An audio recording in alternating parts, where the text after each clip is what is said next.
Hello everyone, so I just watched the first Netflix original film of the year, and this is Jung-E. Well, at least the first one that I've watched this year. I'm pretty sure there has been some already. But this is a South Korean action, futuristic, sci-fi, thriller, drama. There's a lot that this movie tries to be in. It is about an hour and 40 minutes long. And yeah, you'll be able to find this one on Netflix, rated TV 14. So without further ado, let me get into my review for this one. So this movie takes place on a very uninhabitable 22nd century Earth, which is due to the outcome of a civil war that hinges on the cloning the brain of an elite soldier to create a robot mercenary. So basically, there is a few different factions all struggling for power, and one of these sides of power wants to take one of their wartime heroes and create basically a ginormous robot army based off of her combat skills. Basically make an AI that is her and create an entire army that is essentially her. And they're having problems doing this because of, again, to just the human element of AI. Something is stopping the AI from being like the perfect combatant. There's something that keeps distracting her and she's not able to go through the simulations.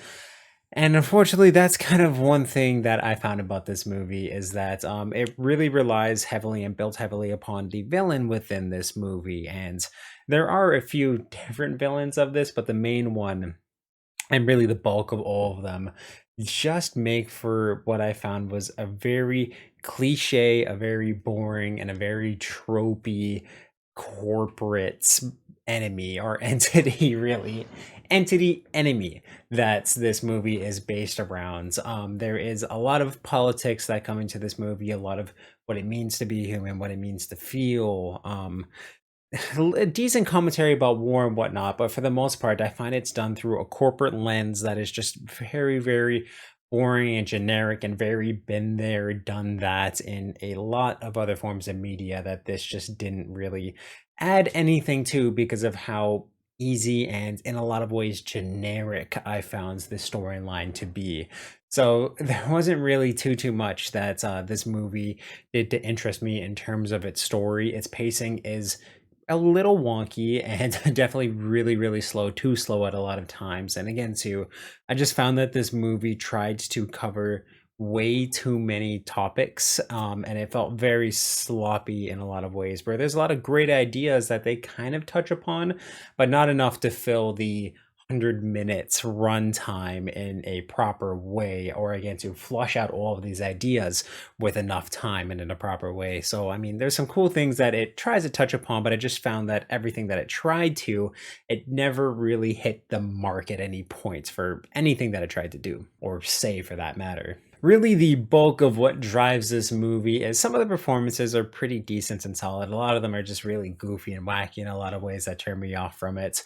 But definitely one of the, again, two driving forces of this is the action within this, which sometimes can feel there was always something kind of bothering me a little bit, and I'll get into what I think that was. But this movie definitely does have a very good special effects budget and some unique action that it throws into it. Again, too, pretty much all of it comes down to combat simulations until, well, the same combat simulation really until the very end of the the very end of this film. So the first training simulation definitely has some really cool ideas around the weapons and the tactics that the AI model Jun-E is using. And yeah, there's some very, very, very slick action, slick moves that she's able to pull on. She has this basically like harpoon tether on her gun. That's, if you've seen Attack on Titan, that's definitely one of the closest things that it resembles, where she shoots enemies from afar and then all of a sudden she's doing these sliding moves as she's going closer to them and then will whip out a knife and take them out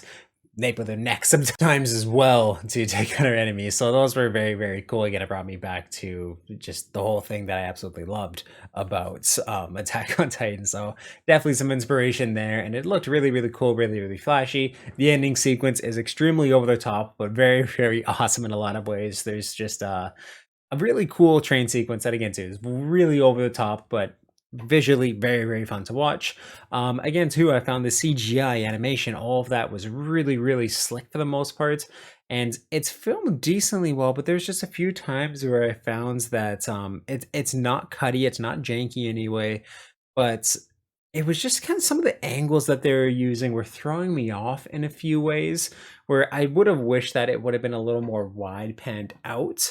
And I feel like it would have completely solved all of those issues for me. But yeah, no, there's just some of the angles, and again, too, how much it was zoomed in. I never found it was too zoomed in, but just there was something wonky with it for me that threw me off a few times, but never enough to make me think it was a poorly filmed fight scene. Yeah, like I said, those drive the main of this movie, and really with everything taken together, I'm gonna have to give this movie a 4.5 out of 10.